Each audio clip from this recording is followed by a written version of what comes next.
नमस्कार दोस्तों, joker things में आप सभी का स्वागत है। हमारा पहला चैप्टर प्रॉपर्टीज़ के बारे में था, फ्लूइड मैकेनिक्स का। वो कंप्लीट कर लिया हम लोगों ने। टोटल 7 प्रॉपर्टीज़ देख लिए हैं और जितना भी उसका थ्योरेटिकल चीज़ था सब देख चुके हैं। अब हम लोग चैप्टर 2 के तरफ जा रहे हैं। 7 नहीं, टोटल 8 देखे थे। लास्ट लेक्चर में मैंने वेपर प्रेशर के बारे में बताया था, वो भी एक प्रॉपर्टीज़ है। तो सेकंड लेक्चर हमारा प्रेशर मेजरमेंट का। सेकंड का एक्चुअली 2 पार्ट में है। पहला तो है प्रेशर मेजरमेंट और जो हमारा दूसरा है वो है हाइड्रोस्टैटिक्स फोर्स। 2 पार्ट करके पढ़ेंगे दोस्तों, हाइड्रोस्टैटिक फोर्सेस।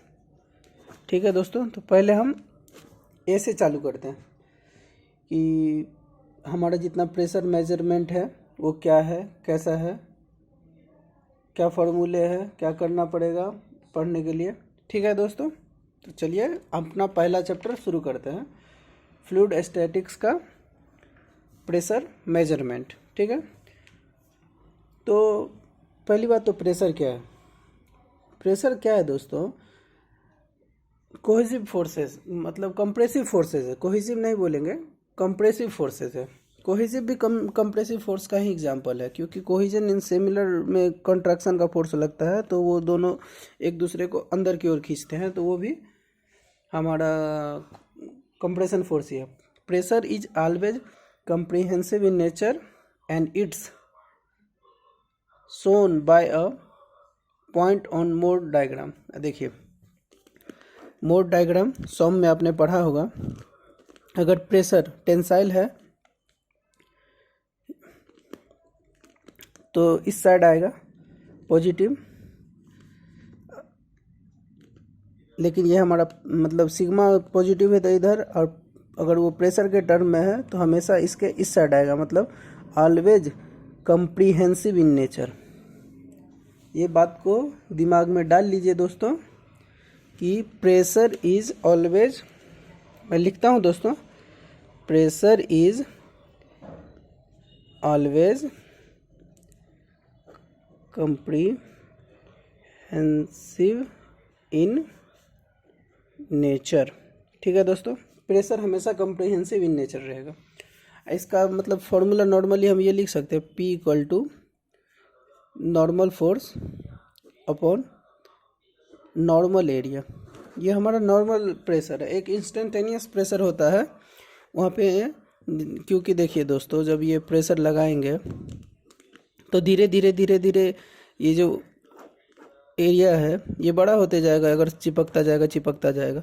तो इंस्टेंटेनियस प्रेशर क्या हुआ, एट दैट टाइम, किसी खास टाइम पे हमारा प्रेशर क्या है, तो उस खास टाइम पे उस का जो परपेंडिकुलर एरिया है, परपेंडिकुलर एरिया वो लेना है। ठीक है दोस्तों, तो अब देखिए मतलब प्रेशर कितने टाइप के होते हैं जो कि हमको पढ़ना है। तो प्रेशर जनरली हम 4 तरह से देखेंगे। इसको मैं शॉर्टकट में आपको इस डायग्राम से समझा सकता हूँ।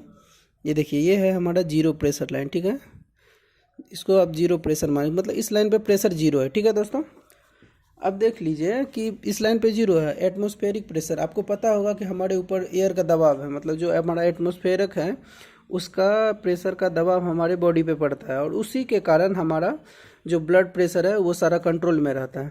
ठीक है दोस्तों, तो उसको हम यहाँ पे पकड़ लेते हैं। तो एक तो हो गया PATM, एटमॉस्फेरिक प्रेशर। ठीक है दोस्तों, और मान लीजिए एटमॉस्फेरिक तालाब है कोई, तालाब के मान लीजिए कि मिडिल में हमको, मान लीजिए 100 मीटर 10 मीटर के नीचे में हमको देखना है कि कितना प्रेशर है। तो हम वहाँ पे प्रेशर कैसे करेंगे? जब हम किसी गेज से प्रेशर नापेंगे तो वो इसको बेस मानता है, जब तक कहा ना जाए तब तक हमारा बेस PATM रहेगा। ठीक है दोस्तों, तो यहाँ से मान लो ये यहाँ पे है, कुछ तो आया है, तो इसको हम P गेज बोलेंगे। P गेज कहाँ से कहाँ तक मानता है दोस्तों? एटमॉस्फेरिक प्रेशर से। ठीक है, एक एटमॉस्फेरिक प्रेशर, एक गेज प्रेशर, तीसरा है दोस्तों absolute pressure means zero pressure line से इस पॉइंट तक का प्रेशर क्या है, उसको हम पी एब्सोल्यूट प्रेशर बोलेंगे। ठीक है दोस्तों, यहाँ ध्यान रखिए कि एटीएम मतलब एटमॉस्फेरिक प्रेशर, ये हमारा सेकेंड रेफरेंस पॉइंट है। फर्स्ट रेफरेंस पॉइंट क्या है, जीरो प्रेशर लाइन, यहाँ से लेके यहाँ तक इसको 1 बार होता है। ठीक है दोस्तों, कंसीडर करते हैं। एग्जैक्टली 1 नहीं होता, एग्जैक्टली होता है 1.013 बार। ठीक है दोस्तों, एग्जैक्टली लेकिन आप 1 बार कर सकते हैं। 1 बार प्रेशर हमारे बॉडी पे या किसी भी ऑब्जेक्ट जो भी पृथ्वी पे है उस पे 1 बार प्रेशर लगेगा ही लगेगा, चाहे कुछ हो जाए। ठीक है दोस्तों, एब्सोल्यूट हो गया। और मान लीजिए एटमॉस्फेरिक प्रेशर से कुछ का नीचे है, ठीक है दोस्तों, मतलब उससे कम है, तो इसको हम निगेटिव प्रेशर या वैक्यूम प्रेशर बोलते हैं। ठीक है दोस्तों, तो ये 3 हो गया, atmospheric pressure, gauge pressure, absolute pressure और वैक्यूम और निगेटिव प्रेशर। ठीक है दोस्तों, तो ये 3 तरह का प्रेशर हो गया, 4 तरह का, 1 2 3 4। ठीक है, अब आपको मैं बताता हूँ, एक हमको ये टर्म लगेगा, मतलब एक लॉ लगेगा, हाइड्रोस्टैटिक लॉ। ये क्या है, इसको ऐसे तोड़ लीजिए, हाइड्रोस्टैटिक, हाइड्रो मतलब क्या, हाइड्रो पावर प्लांट, मतलब क्या समझ रहे हैं आप, हाइड्रो मतलब पानी, पानी, हाइड्रोस्टैटिक लिक्विड जो स्टैटिक हो मतलब रुका हुआ हो, उसका कुछ तो लॉ है, उसी के बारे में इसका वो बताया जा रहा है। तो इसमें यही चीज़ है कि जो हमारा कोई भी लिक्विड रुका रहेगा तो उसका जो प्रेशर है ना वर्टिकल डायरेक्शन में, वो डायरेक्टली प्रोपोर्शनल होगा स्पेसिफिक वेट के।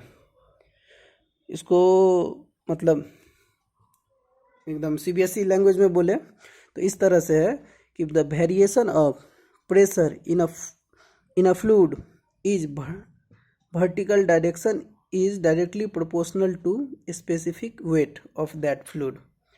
ठीक है दोस्तों,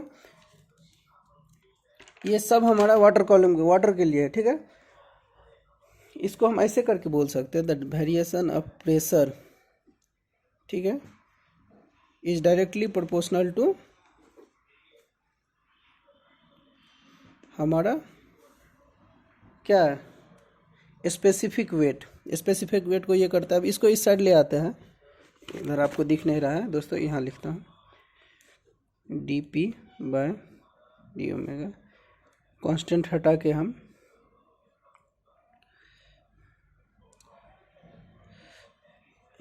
⍵। ठीक है दोस्तों, तो हम इसको ये फॉर्मूला बस याद रख लिए, gauge equal to rho G H, P gauge equal to rho G H. 3 से 4 क्वेश्चन इस पे बस इसी फॉर्मूला पे आएंगे।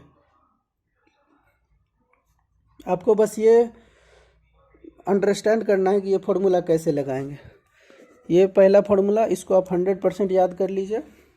और अगर दो फ्लूइड को दो conversion of one fluid column to another fluid column, उसका फॉर्मूला है 1 फ्लूइड,